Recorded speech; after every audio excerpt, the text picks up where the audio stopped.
Tadi pemuda ini sebagai penggerak, sebagai motor ya, karena ide-ide kreatif, ide-ide segar. Muda itu kalau tidak idealis, kadang itu juga tidak termasuk kurang kompleks ya. Ya, pemuda memang harus idealis karena makanya kita juga selalu membangun sebuah sinergitas untuk membuat kegiatan-kegiatan itu sehingga kita memberikan motivasi yang nyata kepada teman-teman muda ya, dan juga membackup atau membantu mereka, support mereka untuk menjadi kader-kader yang potensial, sosok-sosok pemuda entrepreneur yang luar biasa, sosok-sosok pemuda yang bisa dikatakan pemuda mempunyai pembaharuan, ide-ide kreatif yang sangat luar biasa.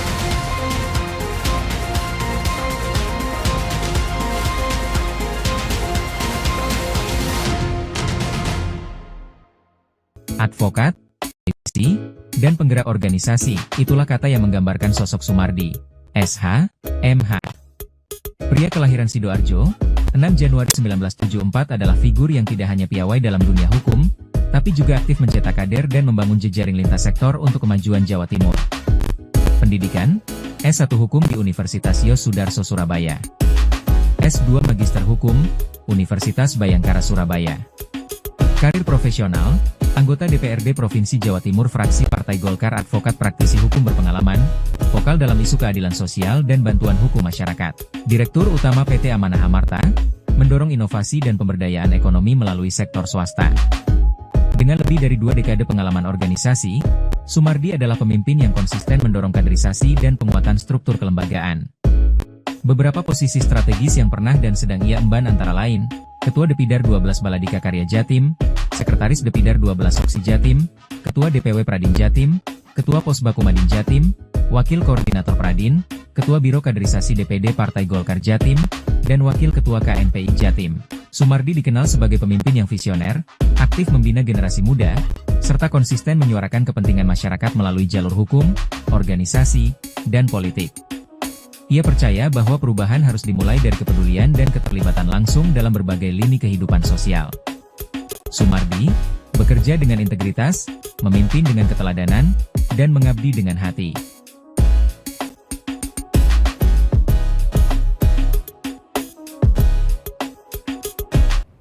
Assalamualaikum warahmatullahi wabarakatuh. Salam sejahtera untuk kita semua. Shalom, Om Swastiastu, Namo Buddhaya, dan salam kebajikan. Tribuners, kembali lagi bersama saya Cindy dalam podcast DPRD Jawa Timur, Gebrakan Wakil Rakyat. Di episode kali ini, Tribuners, kita akan berbicara suatu hal yang sangat menarik ini, Tribuners. Tentang peran pemuda dalam membangun Jawa Timur. Nah, seperti yang kita semua tahu, pemuda itu memiliki energi yang besar, ide yang segar, dan juga kemampuan untuk bergerak cepat mengikuti perubahan zaman. Nah, di banyak bidang seperti teknologi, ekonomi kreatif, sosial, sampai budaya, peran pemuda menjadi semakin terasa. Mereka bisa menciptakan tren, memulai sebuah gerakan, hingga membawa cara berpikir baru yang lebih adaptif dan juga inovatif. Tapi tentu saja perjalanan ini tidak selalu mudah dan dipenuhi sejumlah tantangan. Karena itu, penting bagi pemerintah daerah termasuk DPRD Jawa Timur untuk membuka ruang yang lebih luas bagi pemuda agar bisa terus berpartisipasi, berkarya, dan memberi dampak nyata bagi masyarakat. Nah, kita akan membahas lebih lanjut, lebih dalam lagi tentang hal ini. Untuk itu, sudah hadir di sini bersama saya Bapak Sumardi SHMH dari Komisi A Jawa Timur. Selamat datang Pak Sumardi, apa kabar? Selamat siang. Iya, baik ya? Baik. Alhamdulillah baik.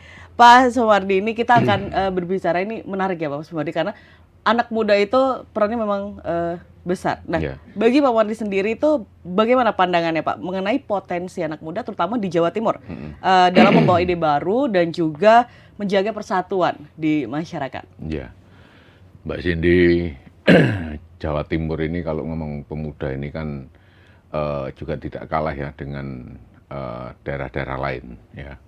Apalagi pemuda merupakan salah satu menjadi peran-perannya itu kan sangat strategis ya, di semua kegiatan, dan juga perannya juga bisa dikatakan menjadi peran yang bisa diandalkan untuk semua sendi-sendi kehidupan maupun kegiatan, bagaimana proses bangsa ini tidak akan bisa lepas dari keberadaannya pemuda.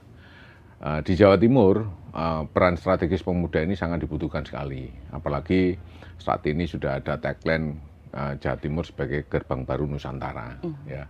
Ini paling nggak sebagai salah satu tagline untuk membangkitkan bagaimana peran semua pihak termasuk pemuda agar nanti bisa menjadi salah satu bisa menjadi salah satu miniatur ya bagi keberadaan pemuda ini menjadi salah satu simbol persatuan dan kesatuan.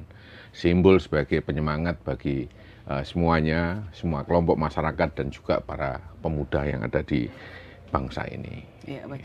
Pak Sumardi, ini kan berkembangnya potensi anak muda yang ada di Jawa Timur tidak lepas dari sejumlah tantangannya yang Pak Sumardi tahu di lapangan sendiri, itu tantangan terbesarnya itu seperti apa, Pak? Ya, pemuda itu kalau tidak ada tantangan itu kan ya tidak masuk kategori pemuda yang bisa dikatakan mempunyai kekuatan ya. Bagaimana pemuda itu bisa menjadi salah satu motivator kan itu. Makanya tantangan pemuda, saya rasa bagaimana mereka bisa berproses, Mbak Cindy. Bagaimana mereka bisa berproses menunjukkan kapasitas dan kapabilitas dia sebagai seorang pemuda. Seperti yang saya katakan tadi, pemuda ini sebagai penggerak, sebagai motor, ya. Karena ide-ide kreatif, ide-ide segar dengan cara berpikir mereka, saya rasa ini juga menjadi tantangan sendiri, ya. Bagaimana mereka bisa beradaptasi dengan kemajuan zaman, bagaimana mereka bisa mendapatkan atau menghadirkan sebuah ide-ide segar bagi kegiatan dan kreativitas mereka untuk bisa diwujudkan dalam beberapa kegiatan beberapa bidang kan itu. Karena kita butuh bagaimana mereka menciptakan sebuah kreativitas terkait dengan usaha mereka, terkait dengan ide mereka dalam berkegiatan. Karena pemuda itu kalau saya lihat nyawanya itu juga tidak satu ya, tapi ada beberapa nyawa tambahan. Makanya selalu pemuda ini menjadi motivasi. Bagaimana kita melihat pergerakan pemuda ini harus betul-betul on the track agar mereka bisa menciptakan peluang, ya, baik peluang bagi dirinya, baik peluang bagi komunitasnya, bagi masyarakat sekitarnya. Makanya kita mendukung bagaimana potensi pemuda itu bisa terus digalakkan dan terus bisa kita kembangkan dengan segala potensi yang dimiliki sama mereka. Iya, baik. Anak muda, Pak Mardi, itu kan juga tidak lepas dari idealisme masing-masing itu. Nah, kalau ngomongin tentang idealis itu kadang agak atas ya, Pak, antara satu sama yang lainnya. Nah, kalau menurut Pak Mardi sendiri nih, Pak, ini agar kreativitasnya mereka itu tetap yang muncul, yang tetap utama gitu, Pak, dan juga tidak menimbulkan perpecahan itu seperti apa, Pak? Ya, pemuda itu kalau tidak idealis, kadang itu juga tidak termasuk kurang kompleks ya. Ya, pemuda memang harus idealis karena mereka harus idealisme itu sebagai salah satu vitalisasi bagi proses dia menemukan jati dirinya. Pemuda ini juga salah satu simbol persatuan, Mbak ya, karena sejarah bangsa ini juga tidak lepas dari keberadaan pemuda. Makanya harus ada namanya bagaimana mereka bisa menjadi simbol persatuan dan kesatuan bangsa ini. Idealisme menjadi bagian dari ramuan terpenting bagi penguatan jati diri mereka, karena jati diri bangsa juga itu tidak lepas dari pemuda. Makanya bagaimana pemuda ini bisa menjadi pemersatu dan juga menjadi motivator bagi semua pihak, ya, pergerakan mereka, ide-ide segarnya, dan juga bagaimana mereka juga bisa menciptakan perdamaian juga, bisa menjadi pemersatu. Karena ini juga harus didukung bagaimana bisa mereka mendapatkan posisinya itu sebagai pemuda yang betul-betul bisa menjadi motivator, pemersatu, persatuan dan kesatuan bangsa ini, dan bisa menjadi kekuatan yang cukup luar biasa bagi bangsa ini. Apalagi 2045 ini kan sebagai salah satu puncak Indonesia Emas ya.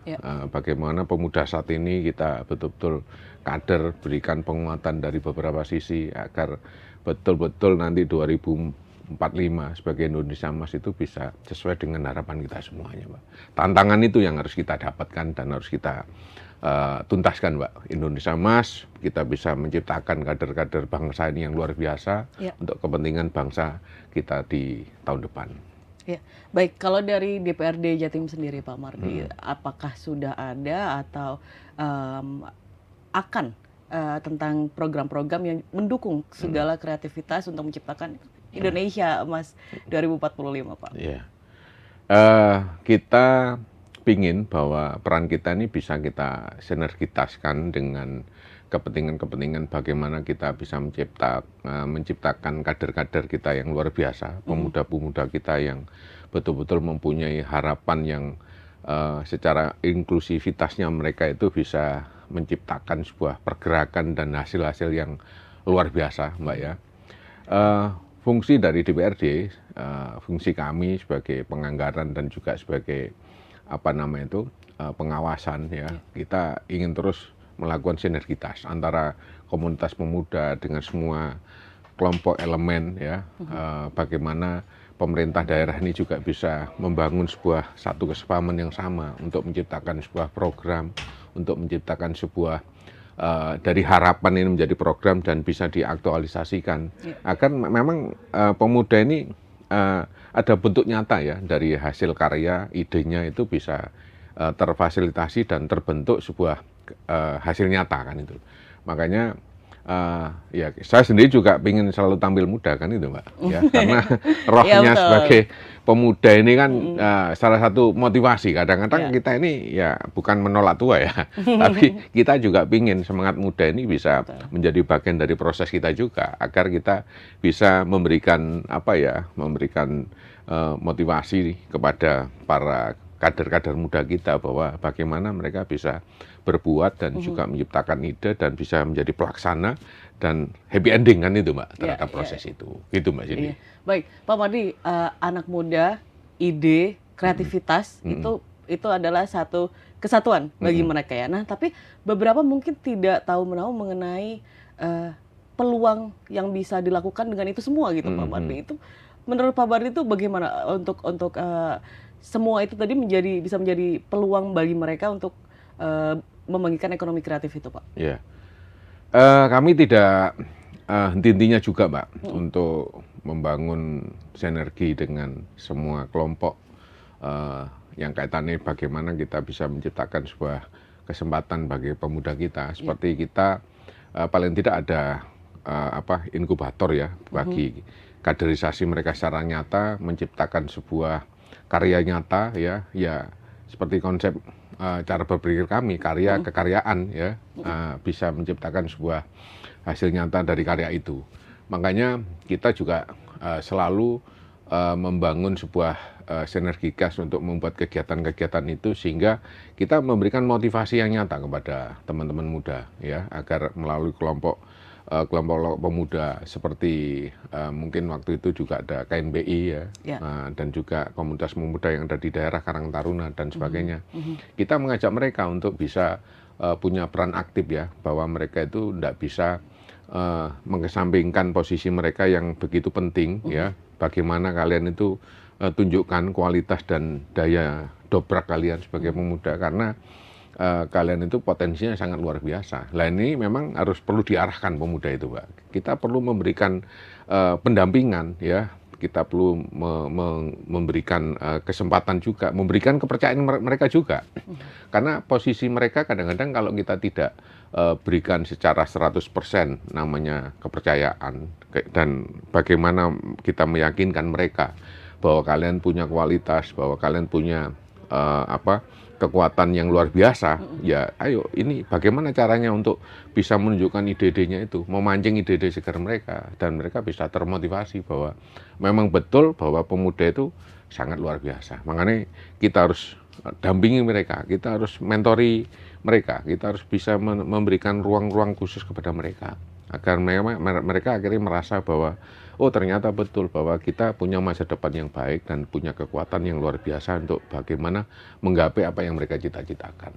Jadi gitu, merasa bahwa semua ide, kreativitas, bahkan idealisme yang baiknya mereka itu mendapat support penuh gitu ya, Pak? Iya. Kita harus support penuh betul, karena namanya pemuda kadang itu barang bisa dikatakan barang antik, Mbak ya. Kalau kita biarkan mereka mungkin akan apa, bebas juga, mau ngapain mereka bebas. Betul, Tapi dengan kebebasan mereka kita coba untuk arahkan kan itu. Nah, kamu bebasnya boleh, tapi tetap harus ada rambu-rambu. Ini loh ruangmu. Ini loh yang sebenarnya yang harus kamu lakukan kan itu. Nah, kita ya memang harus seperti itu, Mbak, untuk bisa mengawal mereka. Bagaimanapun katakan kita menjadi orang tua atau kita menjadi senior, kita akan punya tanggung jawab yang tidak bisa kita anggap enteng atau kita kesampingkan, bahwa kita harus bisa menciptakan kader-kader kita yang nantinya paling enggak ini bisa menjadi bagian terpenting bagi proses kaderisasi untuk bangsa kita juga, bagi kegiatan-kegiatan mereka ke depan kan itu. Ini kan nggak bisa dari kita lepaskan begitu aja, Mbak Cindy. Baik, Pak Mahdi, kalau misalkan tadi Pak Mahdi sudah sebut banyak pihak juga yang turut membantu ya untuk pemuda itu bangkit dan menimbulkan ekonomi kreatif. Nah, kolaborasi menjadi sangat penting. Nah, itu sepenting apa, Pak? Ini ada kolaborasi antara pemerintah, kemudian perguruan tinggi, itu kan juga memiliki peran penting juga, dan juga komunitas anak muda itu bentuk kolaborasi yang baiknya itu seperti apa, Pak Mahdi? Ya, seperti yang saya katakan tadi, Mbak Cindy. Sinergitas ini sangat penting ya. Sinergitas, kepercayaan, dan kita berikan keyakinan ya kepada anak-anak muda bahwa kalian itu tidak bisa dikatakan barang yang sosok yang kita sepelekan ya. Apalagi mereka masih statusnya sebagai anak remaja, mahasiswa, ya kan. Ini kalian posisinya sudah sangat penting sekali karena itu menjadi proses bagi kalian untuk menunjukkan aktualitas diri kalian pada proses belajar itu. Makanya pemerintah dan juga dari kampus maupun sekolah-sekolah, ini kita juga selalu mendukung agar nanti diciptakan tempat-tempat seperti pelatihan, pendidikan, atau mungkin tempat-tempat inkubator bagi mereka bisa mengembangkan potensinya. Mulai saat ini dengan digitalisasi itu kan sudah sangat memungkinkan pemuda ikut bisa terlibat di sana kan, Mbak Cindy. Nah, bagaimana kalian kembangkan digitalisasi menjadi tantangan yang kalau nggak bisa kita masuk ke sana kita akan ketinggalan kan. Betul, itu. Ibaratnya jangankan ketinggalan 1 hari, 2 hari, ketinggalan 1 jam aja pasti kita lewat kan itu.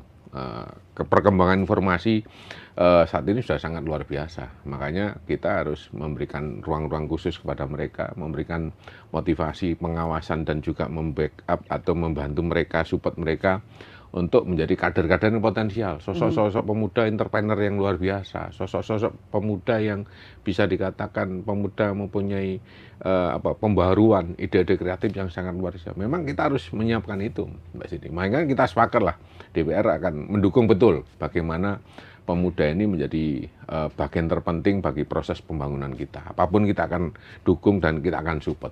Itu, Mbak Cindy. Baik, Pak Wadi tadi sudah menyinggung tentang digitalisasi yang begitu cepat berkembang. Ngomongin tentang digital itu ada plus minus ya Pak ya. Di dunia internet apa saja itu ada, apa saja kalau mau mencari yang positif dapat positif, kalau mencari yang negatif dapat negatif gitu. Nah, untuk mencegah agar hal negatif itu akhirnya tidak menimbulkan perpecahan malahan di antara pemuda, itu seperti apa, Pak Mahdi? Ya. Komisi A ini kan juga salah satu mitra komisi kami kan di Kominfo, Mbak ya. Makanya kita selalu membangun sinergi yang baik dengan teman-teman Kominfo, terutama terkait dengan bagaimana kita membangun sebuah pemahaman yang sama terkait dengan untuk masyarakat, terkait dengan bagaimana kita bijak untuk berjejak digital ya, bijak dalam memakai digitalisasi ya. Ini menjadi salah satu cara bagaimana kita juga tadi sebagai antisipasi nanti digitalisasi yang luar biasa itu paling tidak memang ada plus minus, ada positif dan negatifnya. Itu kan sebagai parameter lah. Kita melakukan sosialisasi dan kita sampaikan biar nanti ya sudah bebas dalam melakukan kegiatan secara digital di di sosmed atau di mana di ruang-ruang digital, tapi tetap ada batasan-batasan untuk mereka supaya nanti, apalagi sekarang ini kan sudah sangat luar biasa seperti yang disampaikan Mbak Cindy. Kalau ini tidak ada kontrol, kalau tidak ada pengawasan dan pemahaman terkait dengan itu semuanya, maka bisa menjadi bencana juga, Pak. Bisa menjadi persoalan yang salah pemahaman bagi pemuda. Karena mohon maaf, banyak sekarang ini akun-akun yang bisa mempengaruhi secara negatif bagi pola pikir, bagi pembentukan karakter dari anak-anak muda atau remaja itu kan. Makanya memang orang tua ini juga menjadi punya peranan penting juga ya. Kadang memang orang tua itu, wah anak sudah besar, nggak perlu dicek, apalagi anak laki-laki kan itu ya. Nah, tapi komunikasi dengan orang tua ini juga penting, Mbak. Ya, saya sebagai orang tua ini juga kadang selalu mempunyai pemikiran yang ke situ untuk pengawasan. Karena kalau nggak begitu, wah ini juga repot juga. Kadang mereka kemana-mana bawa HP, bisa dibuka di mana saja, bisa, apalagi internet itu juga bebas diakses di mana-mana. Makanya kami punya tanggung jawab bagaimana nanti membangun kerjasama dengan Kominfo dan juga dengan komunitas pemuda atau masyarakat agar nanti kita juga bisa memberikan pemahaman ya bahwa ada batasan yang bagaimana secara etika bagaimana dalam penggunaan sosial maupun digitalisasi itu, Mbak. Ya, baik. Kalau tadi Pak Mardi sebut bahwa sudah beberapa kali, udah cukup sering ya Pak sosialisasi ke para anak muda ini, itu dari mereka sendiri tanggapannya itu seperti apa, Pak? Ya, cukup luar biasa juga antusias mereka bahwa memang sebelumnya mereka ternyata di dalam penggunaan sosial media atau di digital itu ternyata ada namanya undang-undang juga yang mengatur kan itu, Pak ya. Betul, ada pembatasan-pembatasan khusus yang diatur di dalam peraturan. Nah, itu yang selama ini walaupun mereka tahu bahwa undang-undang ITE ya atau undang-undang pidana dan sebagainya. Tapi kadang-kadang mereka kan tidak belum paham secara detail ya, karena mereka mungkin juga malas melihat undang-undang, baca undang-undang atau apa pasti malas karena itu bukan hiburan mereka. Makanya kadang mereka tahu secara sepintas, tapi kadang kita juga sampaikan bahwa muatan di beberapa pasal, muatan di beberapa aturan itu salah satunya harus mereka pahami, jangan sampai mereka bebas tapi nanti lolos kan itu ya. Ada ruang-ruang yang harus mereka perhatikan bahwa itu nanti ada pelanggaran hukum kalau mereka nanti tidak tidak mereka pahami ternyata ada pasal yang membatasi mereka untuk jangan sampai terlalu berlebihan ya, atau karena merasa kita ini ada kemerdekaan kita untuk melakukan memakai ruang-ruang digital terus akhirnya mengesampingkan yang namanya aturan. Ini jangan, kalian harus tetap pakemnya ke sana. Nah, kebebasan gunakan dengan sebaik-baiknya untuk mendapatkan ruang-ruang positif seperti membaca literasi-literasi yang sudah masuk di dalam ruang digital itu ya, manfaatan itu untuk kepentingan kalian. Seperti bagaimana kalian bisa ada kesepahaman terkait dengan cita-cita kalian menjadi pengusaha, cita-cita kalian menjadi sosok-sosok profesional yang lain. Nah, itu bisa dilihat di dalam ruang-ruang digital kalian untuk mungkin membaca ya atau mencari rujukan yang lain terkait dengan literasi dan sebagainya. Ya kita sampaikan dan itu terjadi diskusi, Mbak, pada saat kita dengan mereka ya, bahwa ternyata ada yang pelanggaran itu mengarah kepada pidana, ada pelanggaran mengandung kerugian ya, dan ini kalau sudah masuk ke situ jejak digital kalian nggak akan bisa dihapus begitu aja. Betul, ya kan? Nah ini yang kalian harus hati-hati, jangankan masalah itu, kalau nanti kalian pernah mendapatkan persoalan di penegak hukum, maka itu akan menjadi catatan digital, nggak bisa dihapus begitu aja. Pada saat kalian butuh untuk mencari semacam surat tertentu, SKCK atau apa, itu akan kedetek kan, muncul itu nanti. Makanya ayo kita bangun satu kesepahaman yang sama bahwa ruang digital itu menjadi pusat kebebasan kita, tapi tetap harus kita manfaatkan dan gunakan dengan sebaik-baiknya. Iya, betul sekali. Karena memang ada yang ada kalimatnya yang kayak gini Pak, apa yang kita unggah di internet itu akan menjadi diri kita selamanya. Misalkan kita hapus, tapi kalau misalkan itu menjadi viral kan ya udah gitu. Iya, Akhirnya iya, yang iya. rugi kita sendiri karena tidak memanfaatkan itu dengan baik dan benar Iya, gitu ya Pak ya. iya. Oke, Pak, ini kembali lagi ke ngomongin tentang ruang anak muda. Ini keterlibatan mereka dalam pembangunan daerah, Pak Mardi. Menurut Pak Mardi ini, apakah ruang bagi mereka itu sudah cukup atau perlu ditingkatkan lagi? Ya, Mbak Cindy, kita bicara masalah cukup dan tidak cukup bagi bagaimana kita mengembangkan potensi anak-anak muda. Ya. Ya memang ini nggak bisa dikatakan sudah cukup, Mbak. Harus terus kita melakukan inovasi kan itu. Harus kita ajak mereka untuk mengembangkan potensi mereka yang lain. Ya kan kadang-kadang namanya anak muda ini kan masih mencari jati dirinya kira-kira bentuknya A apa B apa C kan itu. Nah, ini seperti yang saya katakan tadi ya memang harus kita ajak terus bergerak mereka karena kita berikan pemahaman bahwa hidup ini bukan duduk santai tapi hidup ini adalah bergerak. Maka kalian terus bergerak. Ibaratnya orang berjalan, kalian pasti akan melihat banyak hal tantangan-tantangan pada saat proses perjalanan itu. Apakah nanti pengen berhenti, apakah pengen terus bergerak untuk menemukan itu sampai tujuan kan itu. Makanya kalau ruang-ruang yang disampaikan sama Mbak Cindy memang nggak bisa dikatakan cukup sampai di situ. Ya memang harus selalu kita inovasi atau kita ajak bereksperimen ya. Untuk memancing semua apa yang menjadi potensi-potensi anak-anak muda.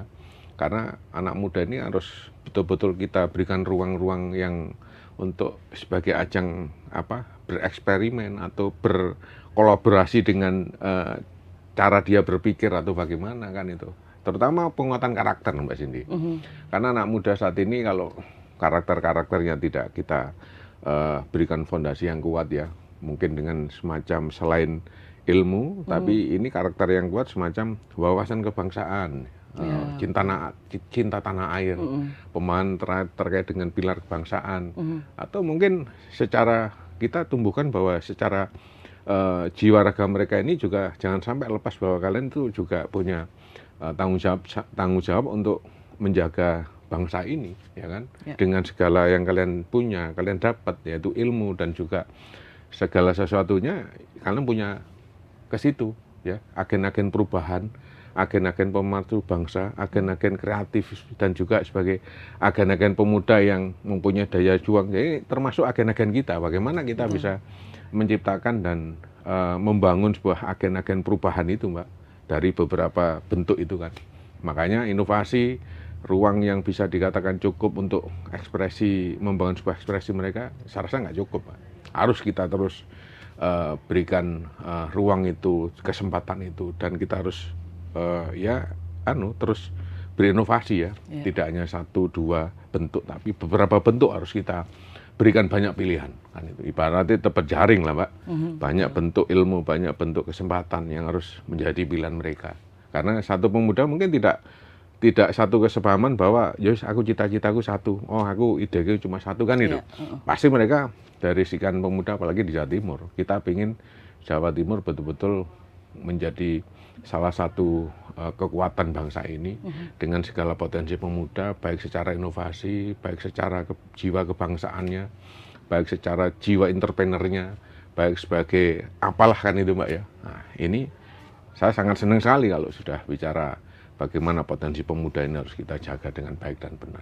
Itu Mbak Cindy. Baik, Pak ini tuh jadi ini agak melenceng sedikit ya Pak. Jadi beberapa waktu lalu itu ada salah satu pemuda, tapi saya kurang ingat ya asalnya dari mana, apakah dari Jawa Timur atau dari lain. Tapi dia itu viral di dunia, di luar negeri pun itu karena dia membuat Roblox, salah satu game itu yang diadakan oleh salah satu kompetisi yang diadakan kalau nggak salah oleh Mr. Beast, YouTuber besar di luar. Jadi membuat peta Pak, petanya itu kan harus bebas ya, tapi dia membuat peta Indonesia. Ada Garudanya, semua dibuatnya detail-detailnya. Bagaimana nanti masuk ke dalam di satu pulau, di zoom in, di pulau itu tadi detailnya ada di Sumatera seperti ini, di Jawa seperti ini, di Sulawesi seperti ini. Itu menurut saya menarik sekali ya. Bagus sekali itu sampai merinding saya. Benar-benar kebanggaan tersendiri gitu loh Pak, bagi kita juga yang warga Indonesia juga melihatnya kayak wah ini potensinya luar biasa dan juga ikut menjadi menciptakan sebuah bahwa Indonesia seperti inilah kan itu ya. betul, ini kan motivasi juga untuk anak-anak muda dan itu harus anak-anak muda seperti itu tuh sangat perlu sekali Pak, support penuh dari pemerintah gitu loh. Semoga kedepannya itu baru akan menotis dan juga mensupport potensi-potensi seperti itu ya Pak ya. Oke Pak, itu soalnya benar sekali itu viral besar itu Pak. Baik, Pak Mardi. Nah, program ini Pak, ini kita ngomongin lagi kembali ke program kreativitas anak-anak muda. Untuk memberikan dampak nyata itu tidak hanya secara ekonomi tapi juga sosial. Supaya lebih diperkuat lagi. Nah, itu menurut Pak Mardi ini program-program yang strategis itu seperti apa sih Pak? Ya, seperti yang saya katakan tadi Mbak Cindy, program pemuda ini memang harus banyak sekali harus kita ciptakan ya, tidak hanya 1-2 jambore pemuda atau semacam tempat-tempat untuk ruang inkubator bagi pemuda ini bisa menciptakan kemandiriannya, bisa menemukan dunianya kan itu. Karena seperti yang sama Mbak Cindy, terkait dengan banyak anak-anak muda yang saat ini juga di luar negeri ya, kalau saya kemarin membaca beberapa berita, bahwa mereka banyak menemukan ide-ide yang sangat luar biasa sebagai tokoh-tokoh IT yang sudah mendunia, ya kan? Bahkan tokoh-tokoh yang ada di bidang-bidang tertentu seperti tokoh perfilman, seperti tokoh seorang bisnis muda dan tokoh IT juga, ini banyak sebenarnya juga lahir, bahkan dari Jombang sendiri juga banyak tokoh-tokoh yang lahir juga Mbak ya, tokoh pemuda. Kemarin saya baca yang sudah berkiprah di luar negeri, ya kan. Kemarin juga saya baca bahwa ternyata rumahnya di daerah tapi mereka bisa mendapatkan kesempatan sekolah di luar negeri ya dengan beasiswa dan menciptakan banyak inovasi dan juga menjadi motivasi bagi kita yang ada di sini kan itu. Nah, makanya program-program inkubator, program-program untuk bagaimana bisa melahirkan potensi pemuda ini, ya kita salah satunya DPD juga mau itu bisa terus kita lakukan Mbak ya, program penguatan karakter pemuda, inovasi pemuda, dan mungkin kita pingin bahwa seperti yang dikatakan sama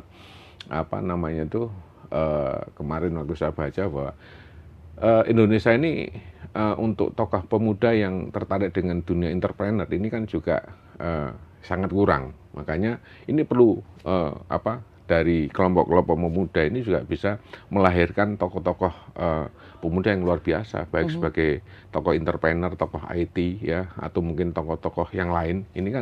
Ini perlu tempat-tempat khusus kan itu Mbak. Makanya program penganggaran kami, program pengawasan dan program sebagai tusi kami ya, sebagai tusi kami DPRD, kita sangat support di situ Mbak. Program apapun, makanya kalau bisa nanti memang pemuda harus betul-betul didorong, dipaksa lah pemuda ini untuk bisa maju kan itu. Kita tinggal bagaimana bisa membantu dari beberapa sisi terkait dengan penganggaran, terkait dengan program, kita akan coba dorong bahwa kalian harus betul-betul maju. Karena apa? Yang kita bicarakan bukan 1 tahun, 2 tahun atau minggu besok, tapi tahun-tahun yang akan datang. Ini adalah kalian sekarang ini capaiannya ya harus ditentukan mulai sekarang kan itu. Karena apa? Kalau nggak begitu ya jangan bicara masalah kalian nanti menjadi sosok-sosok yang luar biasa sesuai dengan keinginan kalian. Kalian besok ingin menjadi tokoh-tokoh profesional yang berhasil, menjadi tokoh-tokoh publik yang berhasil. Kalau nanti hanya bicara nanti ya nggak bisa. Maka harus kita program mulai sekarang kan itu Pak. Harus startnya dulu. Iya, harus kita program mulai sekarang. Apa yang bisa menyesuaikan terhadap program itu. Karena seperti yang tadi Indonesia Emas itu kan 2045, memang harus disiapkan mulai sekarang kan itu Pak. Apa yang nanti harus kita inginkan bentuknya bagaimana, ya harus kita proses mulai sekarang. Ibaratnya kita mau masakan apa kan itu. Kan semuanya ada proses kan Pak. Ya mohon maaf, ini harus belanja beli ini dulu, ada proses produksinya, baru nanti tahu. Karena apa? Kalau campurannya kurang apa ya kadang ya tidak sesuai dengan harapan kan itu Pak.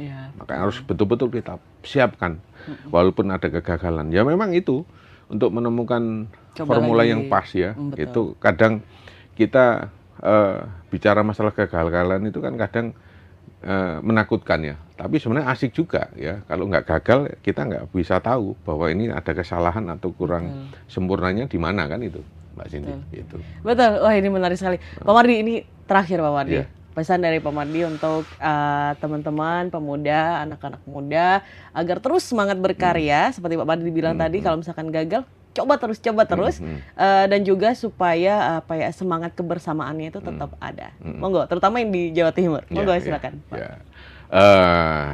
Bolo-bolo semuanya yang masih muda ya atau anak-anak muda, kalian itu adalah aset bangsa. Kalian punya potensi yang luar biasa dan coba gali terus potensi kalian dan semangat terus untuk berkarya. Karena apa? Kalian pasti nanti akan sukses kalau memang kalian percaya dan yakin bahwa proses yang kalian bangun saat ini betul-betul nanti menjadi proses yang tidak tidak bisa diyakini bahwa kalian tidak berhasil. Insya Allah kalian berhasil. Tapi ya itu tadi, jatuh bangun itu lumrah ya, nikmati proses itu karena apapun itu kita hidup pasti berproses ya. Semoga kalian punya semangat dan motivasi dan terus berkarya dan terus semangat dan yakin terutama untuk bisa kalian menjadi orang sukses ya. Semangat, bangun potensi kalian, kuati karakter kalian dan jangan baperan ya. Kalian harus punya peran, harus berperan. Pemuda jangan baperan tapi pemuda harus punya peran. Semangat. Sukses untuk kalian, teman-teman pemuda Jawa Timur dan juga pemuda bangsa ini. Sukses untuk kalian, ya. Terima kasih, semangat. Baik, terima kasih banyak Pak Mardi atas waktunya, insight-nya luar biasa buat teman-teman. Semoga mendapatkan manfaat dan juga dukungan penuh dari pemerintah supaya bisa membantu kalian semua untuk ke depannya Indonesia Emas 2045. Baik, sekali lagi terima kasih banyak kasih, Mbak Pak. Cindy. Ya, terima kasih juga Tribuners sudah menonton episode kali ini. Kita akan kembali lagi di episode selanjutnya. Tetap di podcast DPRD Jawa Timur Gebrakan Wakil Rakyat. Saya Cindy beserta kru Tribun Jatim Network pamit undur diri. Wassalamualaikum warahmatullahi wabarakatuh. Waalaikumsalam warahmatullahi wabarakatuh.